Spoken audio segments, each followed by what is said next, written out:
Esse vídeo faz parte do projeto Viva Viola, contemplado pelo edital 13/2023 da Lei Paulo Gustavo. O conteúdo faz parte do conjunto de vídeos do acervo pessoal de Ramiro Viola e pode ser encontrado através do YouTube.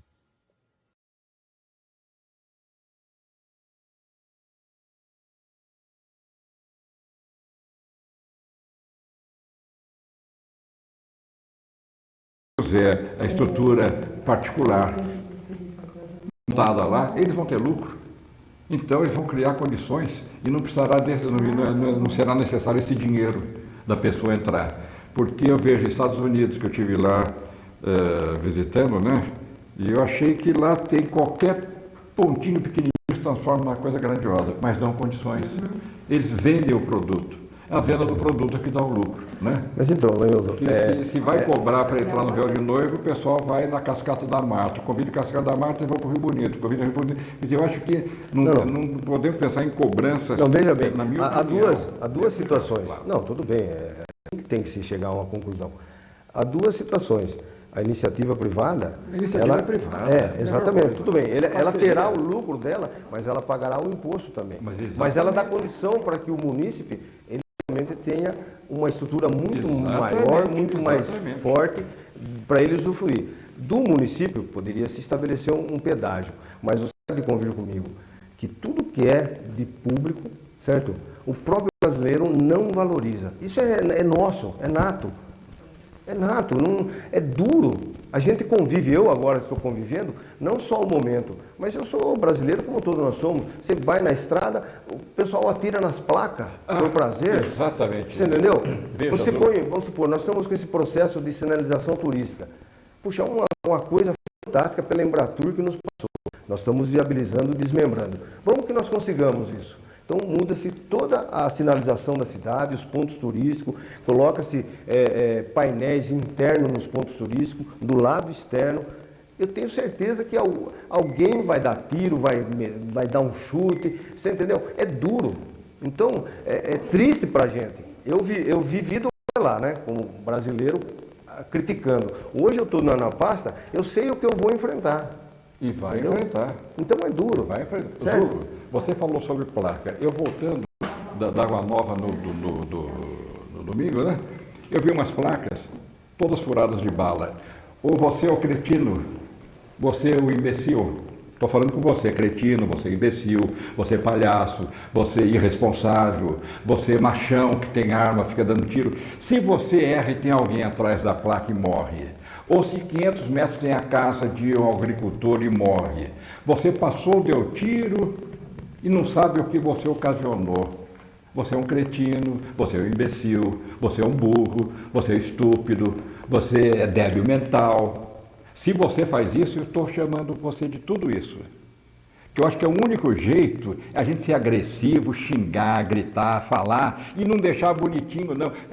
Que nem o Zulo procurou minimizar, dizendo é um hábito sim, mas é hábito de cretino, de imbecil, dessas bestas que andam soltas por aí fazendo bobagem nessa vida. Com você que eu estou falando, se você dá tiro em placa, porque você pode matar alguém e nem sabe que matou. Viu? Eu acertei aquela, olha o tiro e acertei a placa. Gostaria que a polícia estivesse do lado, pegasse você, a arma ilegal. Vai em cana, gente. Palhaçada isso, viu? Falei sobre isso, pensei no domingo agora, olhando as placas. Eu digo, que coisa, que mania estúpida. E esse negócio dos Estados Unidos, nos banheiros, estava escrito, um brasileiro esteve aqui, pichei. Quer dizer, um brasileiro esteve aqui, pichei. Pichei. Isso vai acontecer, acontece mesmo. Os banheiros acontece, mas eu acho que vale a pena fazer, viu, Zulo? Não, fazer. Nós estamos aqui para isso, sabendo, né? Que vai, que nem os orelhões. Vão quebrar, a companhia vai lá, põe outro, quebra, põe outro. Algum dia isso para. Por falar em parar, nós estamos a 10 minutos do fim do programa. Eu quero passar. Quantas ligações, Val? 10 ligações. Quantas ligações chegamos agora? 42. 42 ligações. Ei, filho? Tá vendo? 42 ligações. Vamos lá, gente. Como diz a Val, pregue fogo, já que nós somos caipira, né? Pregue fogo. Vamos lá.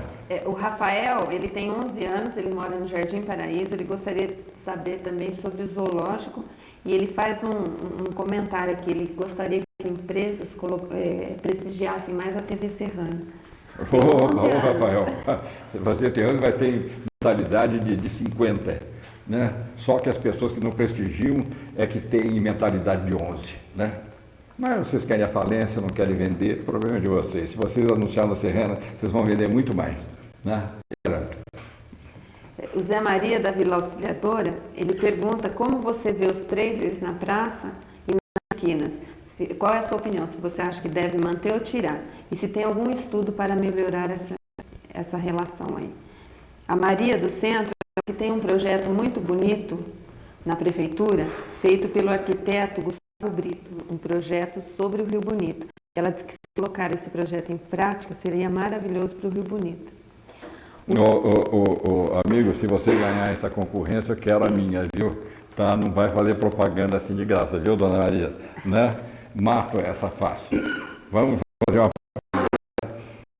O Toane, ele parabeniza o Zulu, ele acredita Zulu, desculpa. Ele acredita que você será um grande secretário e ele faz uma pergunta para você. Se você tem algum projeto com relação ao carnaval popular, um trio elétrico, alguma coisa assim. O José da Vila Jardim quer fazer uma sugestão. Estavam falando sobre as barracas do bosque. Então ele diz que aquele prédio onde era para ser feito o shopping poderia ser utilizado, a parte térrea, para abrigar as barraquinhas do bosque. Ele acha que vai comportar todo mundo ali. E o coreano, será que ele vai gostar disso? O professor Vinícius, ele parabeniza o Zulo e o Chaguri pelo trabalho desenvolvido. Ele te mandou um abraço, Lanhoso, e parabeniza a TV Serrana. Obrigado.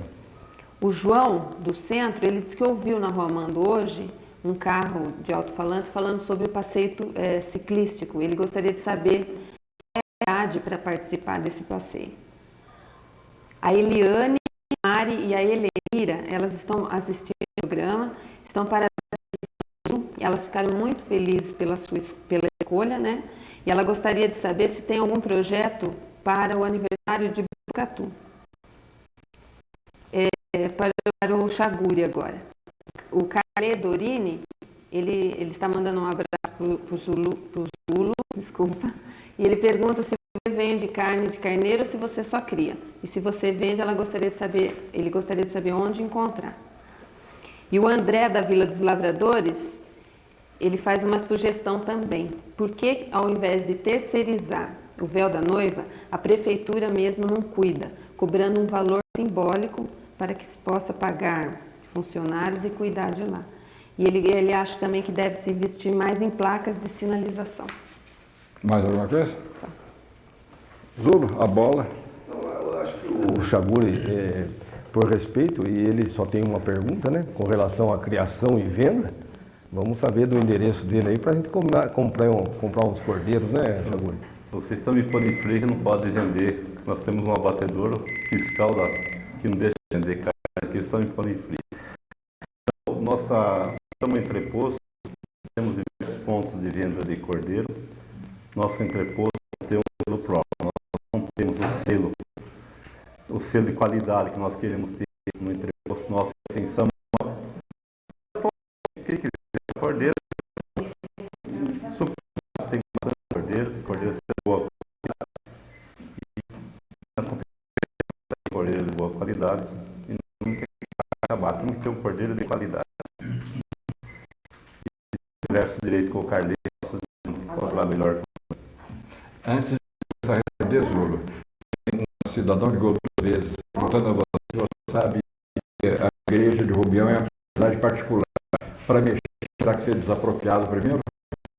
Eu tenho conhecimento que passou por um processo de desapropriação e a área exatamente ali onde sobe, aquela acesso lá em cima, a padaria do lado que está de frente, aquilo é exatamente municipal. Por isso, exatamente, a gente está trabalhando em cima de um projeto. Como se trabalha em projeto, não se diz eu vou fazer. Projeto é exatamente o nome. nós projetamos. Se há viabilidade e concretizar, passa por uma situações. Assim como eu não estou dizendo que nós vamos dar o véu de noiva. Nós queremos exatamente as soluções. O principal de tudo isso é o povo, é aquele que quer fazer, aquele que gosta do fim de semana, que pode realmente sair com a sua família e desfrutar do turismo, desfrutar de todas as coisas. Então, veja, a mesma pessoa que falou terceirizar, ele também cobre alguma coisa, um pedágio, exatamente por quê? Porque ele tem visão de que tudo é custo, não tudo em cima do Estado. Então, nós estamos aqui exatamente apregoando novas ideias, novas situações, certo? Chaguri, qual é a diferença da carneiro para de leitoa para carne bovina? Qual é a diferença de sabor, de textura? Eu fiquei curioso agora. Bom, não sei se o Francisco pode ajudar, mas pelo que eu sei, né, a carne de cordeiro é uma carne leve. Né? A carne de boi também, dependendo da parte do boi, você não pode comprar. Você vai chamar costela, por exemplo,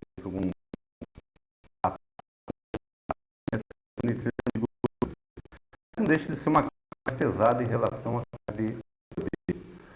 Ela é uma carne mais gorda, que tem várias restrições, embora hoje nosso porco seja um tipo carne, a quantidade de gordura diminuiu bastante. A carne então, as diferenças básicas são essas. Tem alguma pergunta a mais que parece que o Zulo não respondeu? Nós temos uma nova pergunta. Uma pergunta? A Natane, a Renata e a Raquel está parabenizando o programa, parabeniza o Zulo. E ela gostaria de saber o que pretende ser feito com relação aos jovens, para que tenham mais lazer. Eu vou responder isso. Com referência a carnaval, o jovem e tal. Para o jovem, realmente, nós temos toda essa estrutura que existe, certo? Em termos de passeio, certo?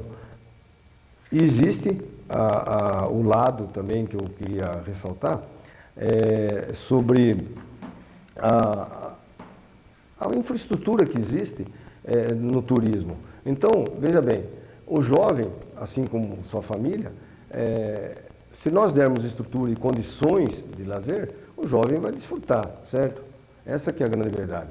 Com relação ao carnaval, não tem outra frase.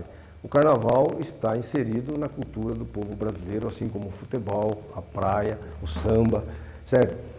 Nós vamos ter uma reunião com o prefeito a semana que vem, com os novos secretários, para se estabelecer metas sobre os eventos que marcam o Botucatu. E veio uma pergunta também sobre o aniversário do Botucatu. Já é tradicional a nossa festa e nada melhor do que presentear Botucatu e o seu povo, certo? Também eu acredito que está dentro do projeto, está dentro daquilo que o prefeito, nessa filosofia que está desenvolvendo e que realmente, se ele se propôs a dar uma reformulada em todo esse seu secretariado, ele está com alguns objetivos postos, colocados para serem alcançados. E quem vai ganhar com isso é exatamente o povo, certo? Então nós temos, também tem outra pergunta, com relação aos navegantes. Muito bem. Eu vou interromper você, que nós temos 2 minutos do fim do programa. Tudo bem, fica à vontade. Então veja, carnaval, você é a favor ou contra aquilo que nós vimos até hoje? O carnaval... Seja rápido, por favor. O carnaval é uma tradição que sempre houve e sempre vai haver. De carnaval. Certo. Excelente.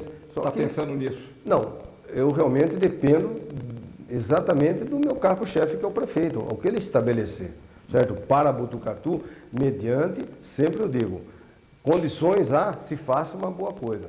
Se não há condições de colocar meia dúzia de pessoas na rua, numa avenida, para que se mostre o que há de negativo, então não se Concordo coloca. com você. Certo? Ricardo, Isso aí é uma mentalidade que toda família, todo ser humano tem que ter. Ou eu faço bonito ou eu não faço. O nosso tempo está acabado. Zoológico, sai ou não sai?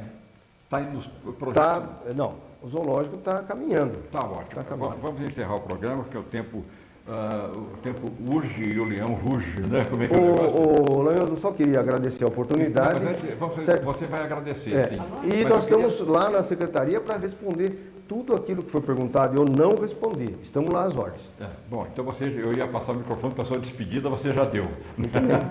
Então vamos agora ao Francisco Pereira Neto para a sua colocação final. Eu agradeço ao convite da TV Serrana e gostaria de dizer que esse alarme é um alarme totalmente falso. Não existe risco nenhum de disseminação de raiva em Botucatu, em se tratando de raiva de herbívoros. Está restrita à propriedade onde o problema. Está ótimo. Antes de passar ao Chaguri, dona Júlia, ela disse que não se deve investir em carnaval e sim em educação. Carnaval feio, carnaval ruim, concordo com você, Júlia.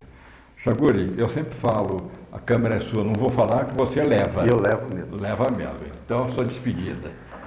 Eu agradeço mais uma vez a oportunidade que Deus nos oferece, que é a TV Serrana, e dizer mais uma vez, na Casa da Agricultura, ali abriga qualquer tipo de problema, estamos prontos a prestar assessoria a qualquer gente que nos procure. Então nós temos informações de plantio, de horta, pomar, para o agricultor, para o pequeno, para o chacareiro, enfim, estamos lá perto da Praça Brasil Japão e estamos esperando a visita de todos para podermos sermos úteis de alguma coisa. Esse passagem é meu vizinho, que eu moro naquela rua ali, nós moramos ali do lado, né? A câmera é para a Val despedir. Com você, Val. Eu gostaria de agradecer a todos que nos ligaram, que participaram. Infelizmente não foi possível responder a todas as perguntas devido ao nosso tempo curto. Uma boa noite a todos e até amanhã. Você fala tempo curto, mas foram 2 horas batidas. Ontem, 72 ligações, hoje 42 ligações. Veja bem, gente, são vocês. Muito obrigado mesmo, hein? Vocês estão sendo muito bacanas para a gente aqui, né? Tiveram conosco aqui, meio escondidinho aqui, a Janaína Jimenez, né? Que é assessora da prefeitura, o Carlos Pessoa, que está se escondendo, mas grande parte disso foi por orientação dele, o convite foi feito, e o Carlos estará sempre aqui colaborando com a TV Serrana, mostrando a nossa cidade, né? A nossa gente também, porque afinal de contas Zulo é nossa gente da nossa cidade. Hoje nós pudemos ver algumas imagens de Botucatu, coisa que eu não fazia, faz tempo que não punha ao vivo alguma coisa assim. Nós vamos criar esse hábito. Conto com você, né, Carlos? Tá ok? Bem, gente, muito obrigado pela paciência, não, pela boa vontade. Vocês sabem que nós estamos aqui fazendo um esforço muito grande para conseguir ter a nossa televisão no ar. Orgulho nosso, seu, meu, de todo mundo aqui de Botucatu, bacana. Muito obrigado. Até amanhã e conto com vocês sempre. Telefone. Obrigado, boa noite.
Boa noite. Mais um programa Nossa Gente, Nossa Cidade. Antes de começar o programa, eu quero lembrar vocês da vernissagem da Celina Chama, lá no hotel, Grande Hotel de São Pedro. Termina agora domingo, aproveite lá, passeia, toma aquela água gostosa, né? Aquela água que a gente tem vontade de repetir, né? Faz bem, mas é ruim a beça, não. Mas como faz bem, a gente acaba tomando, né? O importante para você que vai fazer seu vestibular, que vai fazer o cursinho, né? Tem um novo sistema em Botucatu, que eu queria até mostrar, que eu tenho falado esse mês inteiro, sobre o extensivo POC de ensino. Dá para mostrar isso aqui? Dá para ver, não dá? Olha lá. Muito interessante. Olha, o sistema POC de ensino, eles inovaram em 2 pontos, que agora tudo é CD-ROM, é multimídia, tem que ser. Você tem os seus livros, mas você tem o acesso ao computador na própria escola. Então, não tem hoje é CD-ROM, tá com tudo, né? Mas o mais importante do sistema COC é o seguro aprovação. Você fez um cursinho aqui em Botucatu. No final do ano, você presta exame no mínimo em 2 faculdades oficiais, né? Se você, por acaso, não entrar, você tem 1 ano de graça de cursinho, é o seguro aprovação. É claro que você precisa cumprir as normas do cursinho aqui. Não é você chegou, não foi na aula, né? Como eles estão reformando o prédio, que era ali no antigo Capri Restaurante, na Monsenhor Ferrari 250, está sendo reformado, adaptado para esse curso, então você pode fazer a sua inscrição lá no Colégio La Salle, das 8 às 18 horas todo dia. E qualquer informação pelo telefone 822-2723. Não deixe de se preparar para o futuro. Plantou hoje, colheu amanhã. Plantou limão, vai colher limão, gente. Não adianta querer dizer, mas eu queria laranja. Plante cultura, que você vai entrar numa faculdade, que não está brincadeira hoje. Entrar em faculdade. Bom, pessoas que entraram em faculdade estão aqui hoje, né? Dr. Elias Chama. Não vou chamar de doutor, não, mas eu vou te chamar de doutor, sim, viu, Chama? Não dá para falar, Chama, tudo isso. Aqui é doutor, da fora a gente, né? Como disse o Caipira, nós conversa. Pois não, senhor Lanhoso. Tá bom, senhor Lanhoso. Não adianta, vamos ficar bravo comigo. Tá bom, Chama. A câmera é sua para o seu boa noite inicial. Aos telespectadores da TV Serrera, boa noite. A Lanhoso, a Val, o Renato, a doutora Helena, que está sentada ao lado. Estamos trazendo hoje como convidado o doutor Renato Protetti, especialista em neurocirurgia, neuroclínica e neurocirurgia. Acabamos de descobrir que o problema do seu microfone do outro dia era a bateria que estava fraca. Troquei, está perfeito. Sua voz está saindo assim, tipo Pavarotti. Né? Todo mundo está ouvindo, né? Bem, eu vou pôr a câmera para o boa noite inicial do Dr. Renato Protetti. A câmera é sua. Boa noite, senhores telespectadores. É com prazer que a gente aceita esse convite feito tão gentilmente pelo Chama e pelo Lanhoso.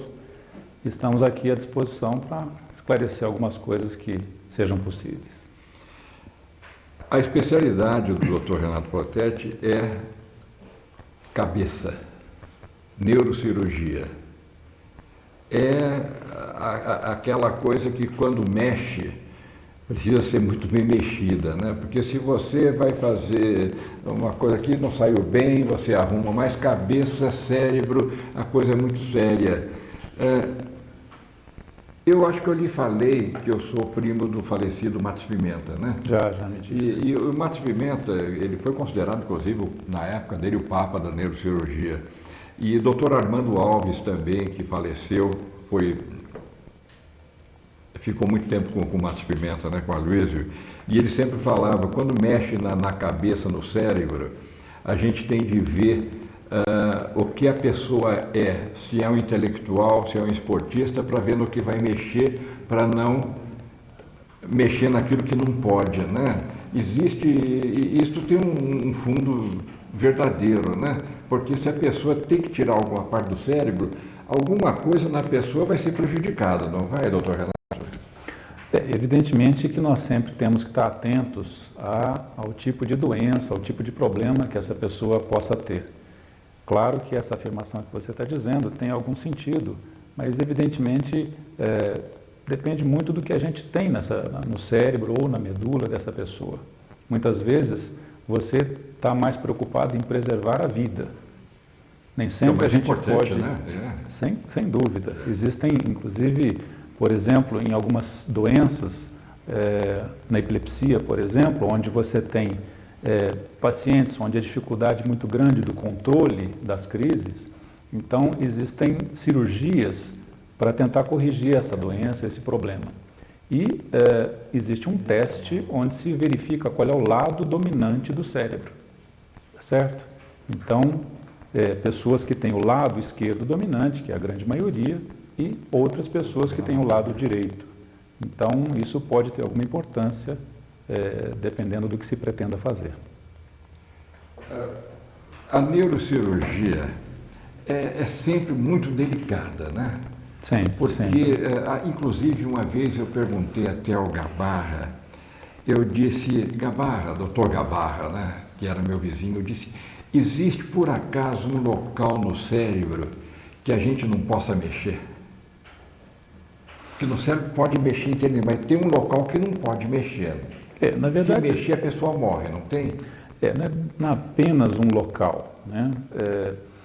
Hoje em dia, com a evolução das técnicas, com a evolução da microcirurgia, cada vez mais o profissional tem acesso aos locais do cérebro que antigamente eram inacessíveis. Então, na verdade, cada vez mais a gente está tendo acesso a locais que eram antes proibidos. É claro que ainda hoje existem locais onde a gente tem muita dificuldade ou mesmo não tem acesso. Por exemplo, o que a gente chama de tronco cerebral. O tronco cerebral tem uma série de problemas e com muita dificuldade a gente pode ter acesso e abordar problemas nessa localização. Eu vou fazer o seguinte, antes de nós entrarmos mais profundamente no assunto que se prende à entrevista de hoje, eu vou pedir ao Marcelo o nosso comercial, porque eu não quero interromper, né?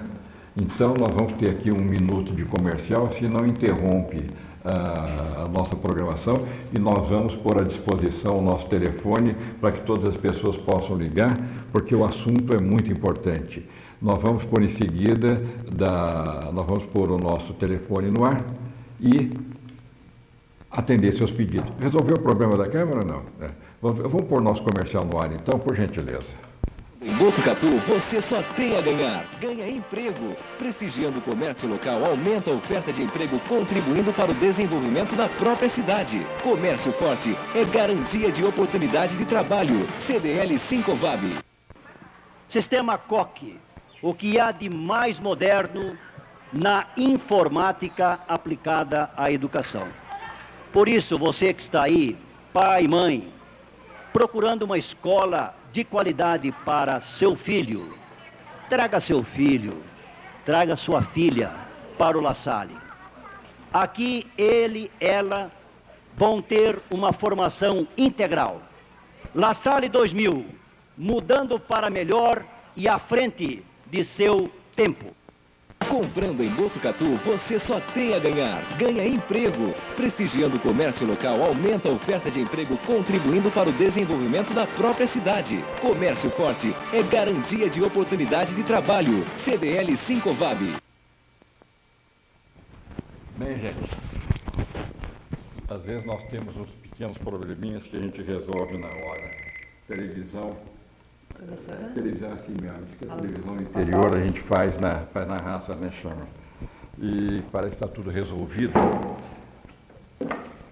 Doutor Chamas, eu queria que a primeira pergunta partisse de você, Chama. Renato, a gente, quando vai no neurologista, às vezes ele diz assim, fulano teve uma hemorragia cerebral, fulano teve uma isquemia cerebral. Você poderia diferenciar isso para a gente? Na verdade, o que isso significa? O que significa isquemia? A palavra isquemia significa falta de circulação. Essa falta de circulação pode ser originada de qualquer forma. Então, por uma trombose, por uma embolia, ou mesmo por uma queda muito grande da pressão. Então, várias são as causas que podem levar a esse tipo de problema. Quando a gente diz do derrame, naturalmente, na maioria das vezes, esse derrame é uma falta de circulação. Então, existe uma área do cérebro que não recebeu a quantidade mínima necessária, então existe um sofrimento, uma dificuldade de circulação nessa região. Isso pode ter outra natureza também. Então, a gente diferencia o derrame ou acidente vascular cerebral, como normalmente os médicos chamam, entre isquêmico, isto é, por falta de sangue, ou hemorrágico, por uma hemorragia ou por um sangramento que houve naquele local. Na parte da neurocirurgia, na parte de cabeça, tem uma coisa que todo mundo, muita gente tem e perturba a vida de muita gente, a dor de cabeça, a tal da enxaqueca. O que ocasiona a enxaqueca? O que pode ser feito para livrar essas pessoas que às vezes não podem nem trabalhar por causa disso, né? A enxaqueca mesmo. A enxaqueca é um processo assim bastante sério, porque ele é altamente limitante. Quem tem esse tipo de dor de cabeça, porque na verdade a enxaqueca é um tipo de dor de cabeça, né? Nós podemos ter muitos tipos de dores de cabeça e a enxaqueca é um dos tipos que existem. Então, o que acontece nessa hora? Então, as pessoas teriam um tipo de sensibilidade, a sua circulação cerebral teria algum tipo de modificação e, com isso, haveria um processo inflamatório na parede do vaso. E esse processo inflamatório, com as distensões e as contrações que acabam acontecendo, é que levam essas dores tão intensas, muitas vezes altamente limitantes, né? Nós temos notícia de vários trabalhos, nos Estados Unidos principalmente, porque lá eles costumam medir muito as coisas, avaliando quantos milhões de dólares se perdem por mês por incapacidade de trabalho secundárias à enxaqueca. Porque a dor de cabeça é uma coisa terrível, né? A enxaqueca é um tipo muito específico de dor de cabeça, ela também é chamada de migrânia ou de hemicrânia, porque com muita frequência ela é unilateral, ela costuma pegar uma parte apenas do cérebro, né, da cabeça. Ela pode ser bilateral, mas com muita frequência ela é unilateral. E ela muitas vezes vem se acompanhando assim de alterações de visão, a pessoa começa a ter visão borrada, pontos brilhantes, e depois disso vem aquela dor muito intensa que se acompanha de náuseas, de vômitos, e a pessoa tem dificuldade de fazer qualquer coisa, de pensar, o barulho incomoda demais, luz forte, luz intensa também é extremamente desconfortável, a pessoa não consegue trabalhar, ela não consegue ouvir bem as coisas, ela passa a ficar muito irritada pela presença dessa dor tão intensa.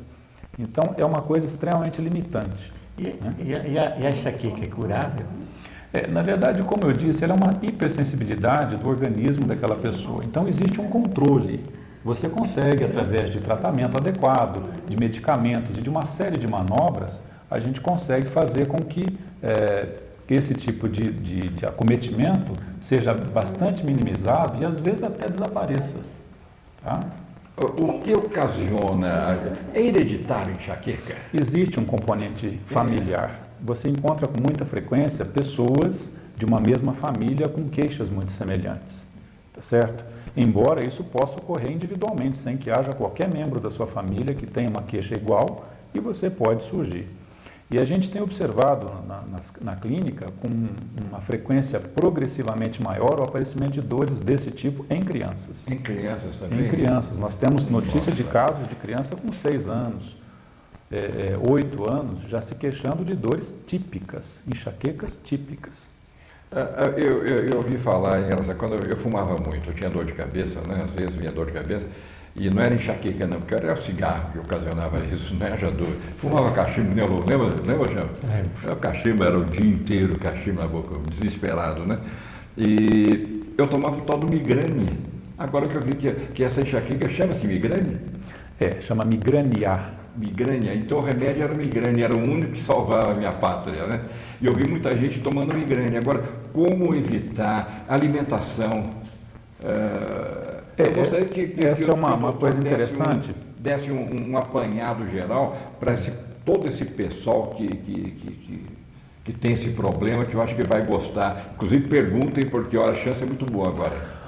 Uma coisa interessante que a gente recebe com frequência são as pessoas que vêm ao consultório queixando-se de dor de cabeça de fígado. Tá? Então, o fígado, na verdade, não tem muito a ver com esse problema. O que a gente observa é que existem alguns alimentos que podem participar no desencadeamento da enxaqueca. Então, a gente chama que esses alimentos funcionariam como gatilhos. Então, é sabido, classicamente, que alguns alimentos tipo queijo, principalmente os queijos amarelos, mais fortes, banana, o chocolate. Banana? Banana.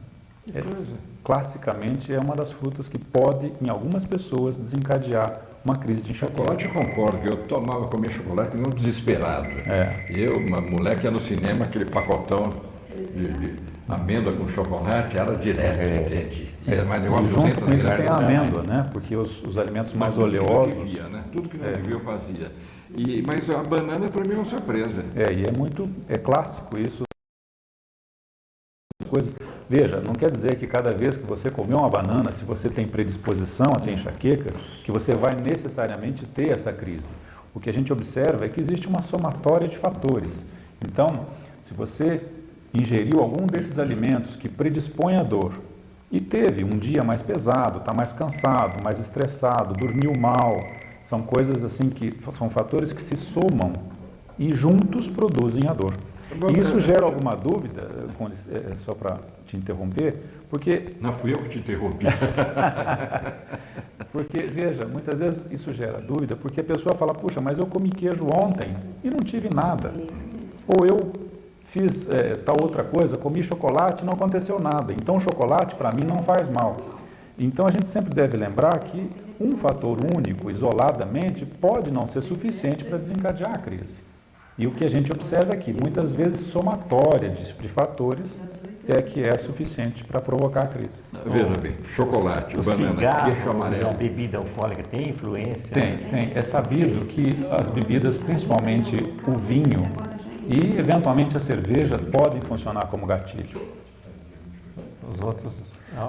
Os outros têm uma influência menor, mas também tem. Toda bebida alcoólica pode participar no desencadeamento da enxaqueca. O cigarro, a nicotina, ela tem uma atuação sobre a parte de vasos e poderia contribuir também. Certo. Eu estou anotando aqui, porque daqui a pouco eu vou passar a relação com o telespectador. Chocolate, banana, queijo mais forte que o queijo amarelo, digamos, álcool, é claro, cigarro. Dentro do álcool, nós temos cerveja, nós temos uísque, nós temos destilados, nós temos os fermentados. Qual é o pior? Basicamente os fermentados. São clássicos os casos de desencadeamento de crise de enxaqueca após uma festa de queijo e vinho. Porque, veja, se somaram dois fatores predisponentes, o vinho e o queijo. E a cerveja? A cerveja também, porque tem o efeito da fermentação, né? O uísque não? O uísque também, mas menos do que os outros, no caso específico da enxaqueca. Então, qualquer tipo de álcool, só que um menos que outro. Então o uísque não é tão pernicioso quanto um vinho? Com relação à enxaqueca. A enxaqueca. Como desencadeador de crise de enxaqueca. E com relação ao fígado, dor de cabeça de fígado aí? Essa dor de cabeça ainda é uma incógnita. Os gastroenterologistas discutem muito a existência real dessa dor de cabeça. Porque, na verdade, veja, a enxaqueca, ela tem um componente da parte digestiva, porque uma das etapas da evolução da crise é uma lentificação do esvaziamento do estômago.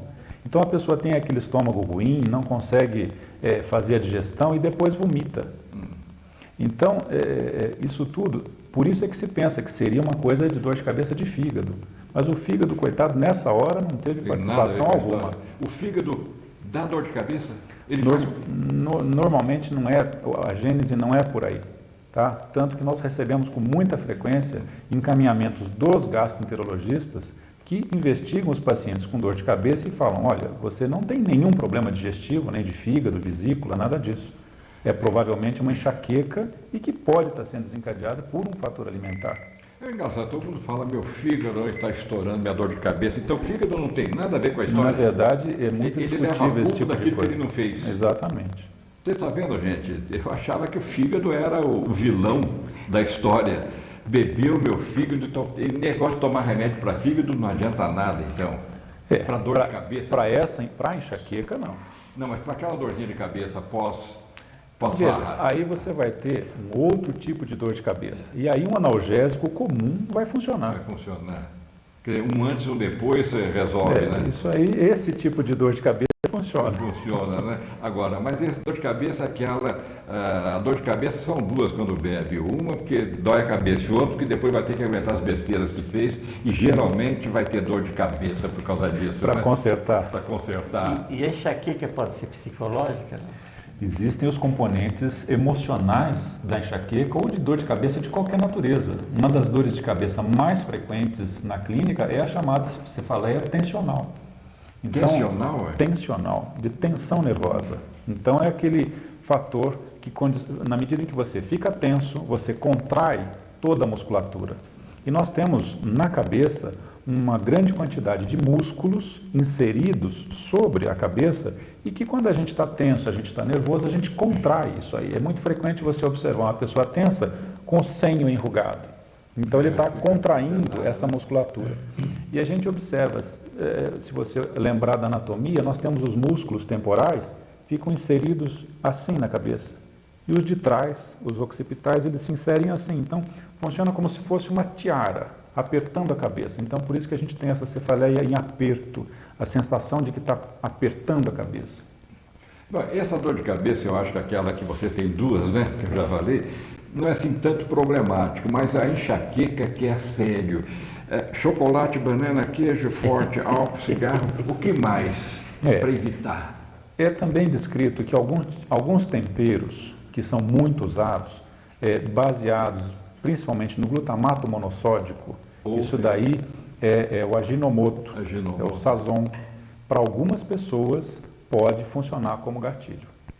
Veja, não quer dizer que todas as pessoas ou com esse tipo de condimento possa desencadear em qualquer pessoa. Não, pessoas predispostas que têm uma hipersensibilidade a isso podem receber esse tipo de alimento e desencadear a crise.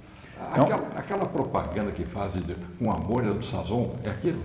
É, exatamente esse. Mas é claro, uma mulher que diz que eu fiz com amor com o Sazon vai dar dor de cabeça no marido de qualquer jeito. Não aumente as coisas. É não uma é dor assim. de cabeça, viu? Eu fiz com amor e pôs Sazon, quer dizer, essa mulher é uma chata, hein? Se ela souber que ele tem enxaqueca e que a enxaqueca dele pode ser provocada pelo Sazon, então aí sim. Mas é uma coisa bem específica. Estou falando da mulher. A mulher é a dor de cabeça já, né? Ô mulherzinha, agora, Sazon que não venha processar a gente aqui, mas existe um fundo de verdade. Não, isso é descrito cientificamente, então, classicamente. Se existe, está respondido. Vou ficar guardado essa fita aqui bom tempo, porque se a Renato, a hipertensão arterial, ela provoca dor de cabeça. Como é que ela age para provocar?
se a gente conseguir controlar o nosso cérebro, não, e o mal de Parkinson ser controlado, se a gente quiser reter aquilo, ou é involuntário, não tem jeito? Não, é um movimento totalmente involuntário. Então não tem como a pessoa procurar os meandros do cérebro para chegar até ali e controlar isso? Existem algumas coisas que podem ser feitas no sentido de amenizar o que a gente está apresentando. Então, por exemplo, você tem aquele tremor.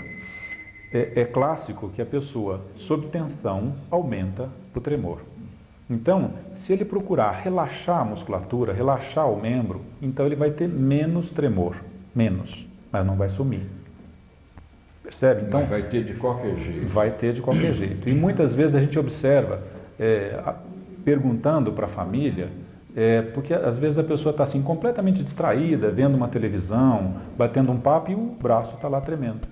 Então, não é uma coisa que a pessoa consiga controlar. E geralmente, quando ela tenta controlar, aí se acentua. Aí piora. Piora. Renato, como que você distingue o tremor do Parkinson de um outro tipo de tremor? Existem vários tipos de tremor, né? É clássico aquelas pessoas que são ansiosas, são tensas e que têm o que a gente chama de tremor essencial, o tremor constitucional. Esse tremor, ele é isolado. A pessoa não tem outras coisas que a gente observa no Parkinson. Então, veja, na doença de Parkinson, a gente tem, além do tremor, a gente tem uma rigidez. A pessoa, com muita frequência, uma pessoa rígida, dura, ela anda assim, com movimentos bruscos. A gente observa assim, uma perda da mímica facial. A pessoa tem uma face assim, inexpressiva, ela está sempre alegre ou triste, ela está a impressão que está sempre do mesmo jeito, aquela face que a gente chama de face marmórea. Então é uma face com pouca expressão. Isso é uma das coisas.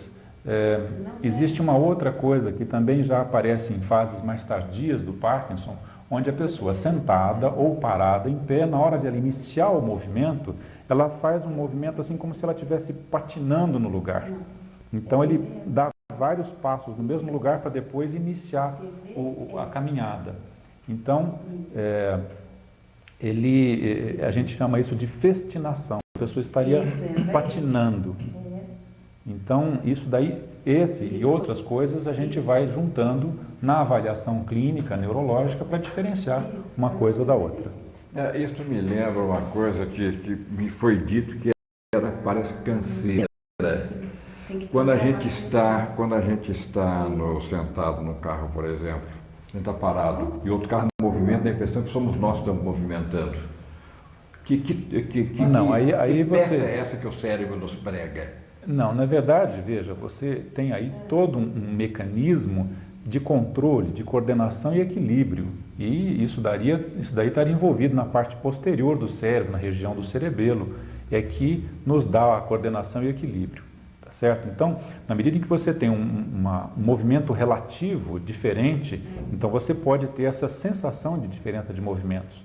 Mas é apenas uma ilusão. Às vezes acontecia isso comigo, eu brecava meu carro, entendeu? No fim não era eu que estava andando, era o outro do lado. Exatamente. Isso é muito comum da gente... É desagradável isso, né? Mas isso é apenas uma ilusão. É muito comum de você, por exemplo, se você está num barco, depois que você desce do barco, você continua sentindo aquele balanço. E dura alguns momentos, dependendo do tempo, algumas horas. Mas isso tem a ver muito com os centros de equilíbrio e de coordenação da região do cerebelo. Isso é o famoso caminhar do marinheiro, né? Que ele vai balançando.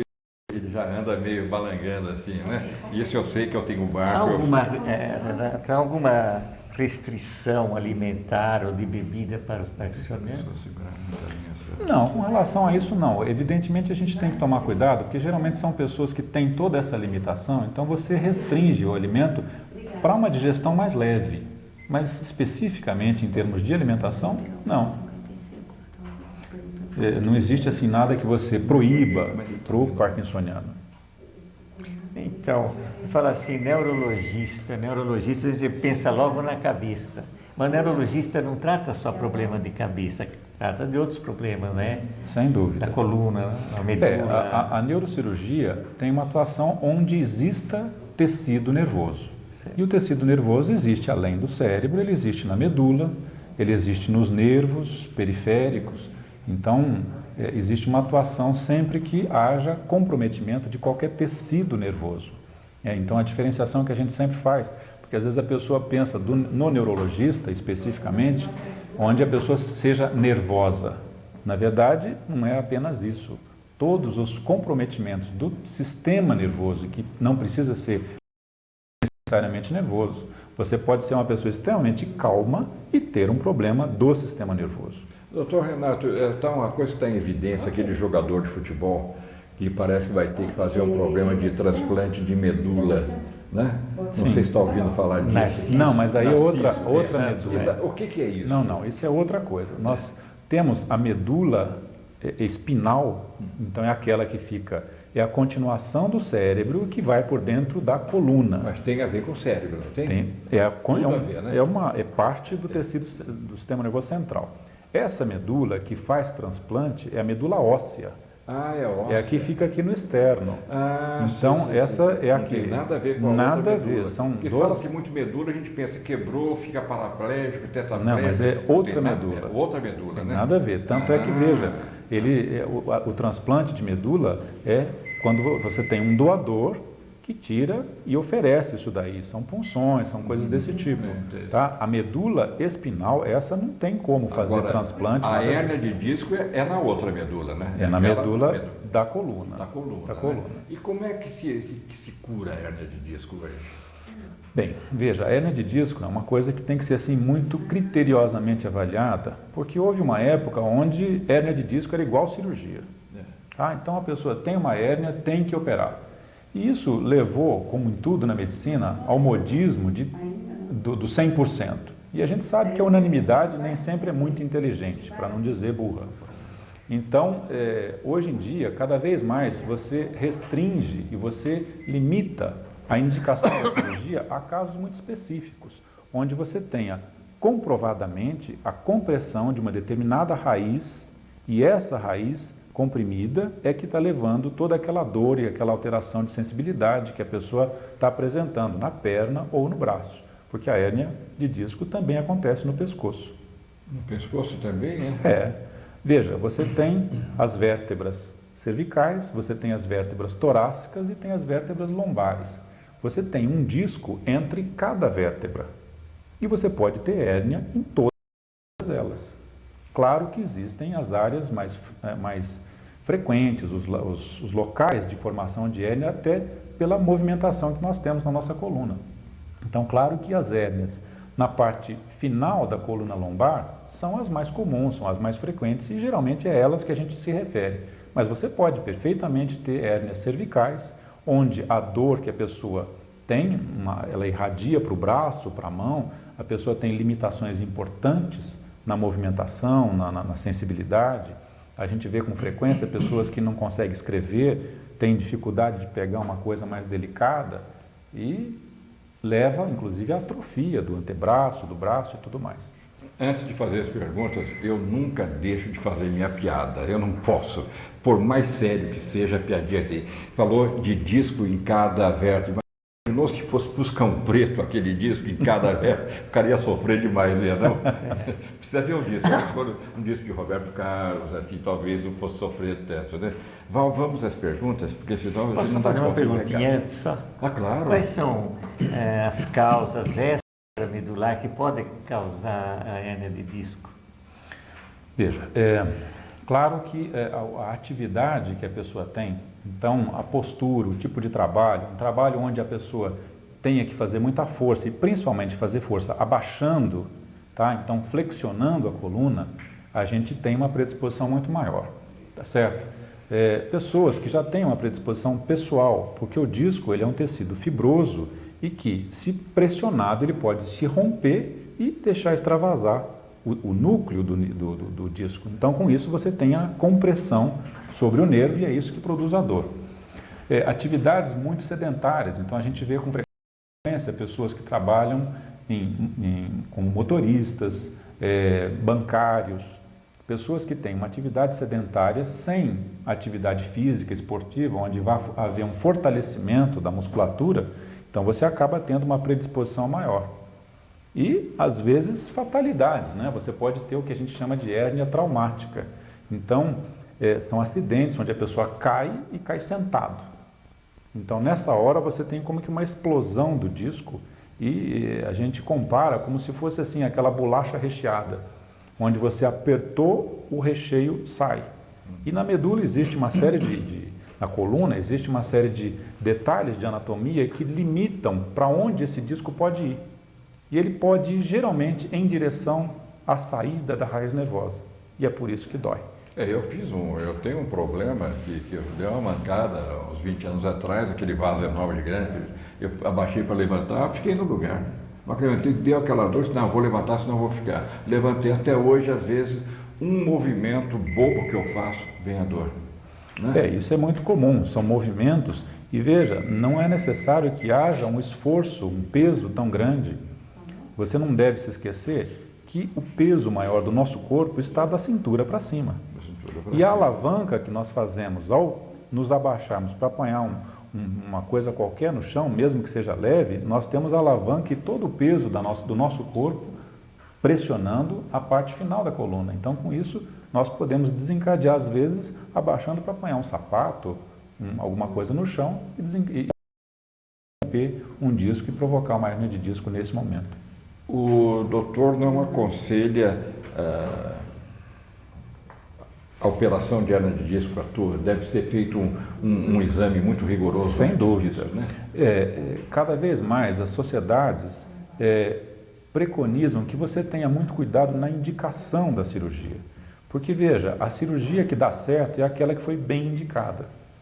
Então, você normalmente deve, primeiro, examinar o paciente, avaliar bem a queixa e depois a investigação para que confirme, através do exame da tomografia ou da ressonância magnética ou da mielografia, que é a injeção de contraste na coluna, a gente identificar e confirmar aqueles achados clínicos e aí está indicado. Normalmente a gente sempre faz uma tentativa de tratamento clínico com repouso por algum tempo antes de indicar a cirurgia para o paciente. Então, na verdade, existe a indicação, mas naqueles casos específicos onde você tem a comprovação da causa da dor.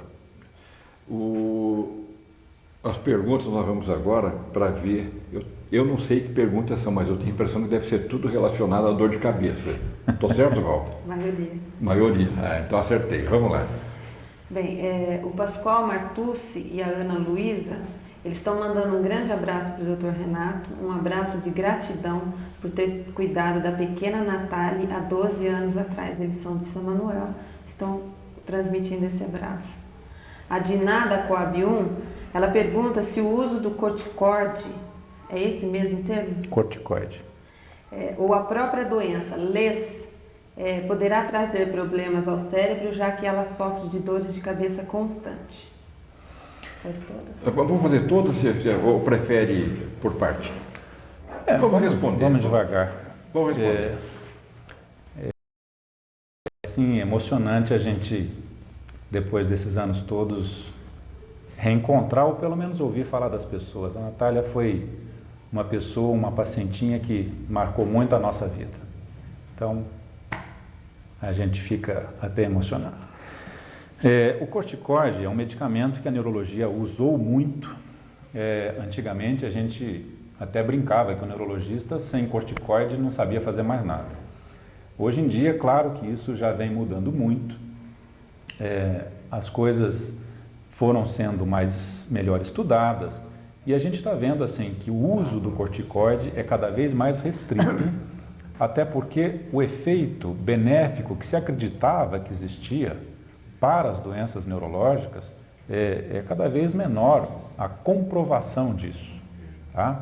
Então a gente sempre tem muita restrição, muito cuidado em utilização do corticoide, porque ele tem, claro, o efeito benéfico, mas nós não podemos esquecer que ele é um bloqueador de defesas do organismo. Ele é um anti-inflamatório hormonal chamado. Então, ele pode predispor a, por exemplo, a agudização de uma infecção que esteja acontecendo. Então, a gente tem bastante restrição. Qual é a outra pergunta, Bom, nós temos 3 perguntas que baseiam assim, na mesma coisa. É a Joana do Bairro Alto, ela gostaria de saber por que algumas mulheres sofrem de enxaqueca na TPM. O seu Nelson da Vila Maria diz que a mulher dele, durante a menstruação, tem mais enxaqueca do que o normal, se existe alguma relação com a menstruação. E a Maria de Lourdes, da Coab 1, ela pergunta por que a mulher, no período menstrual, tem muita dor de cabeça. Esse é o tipo clássico de causa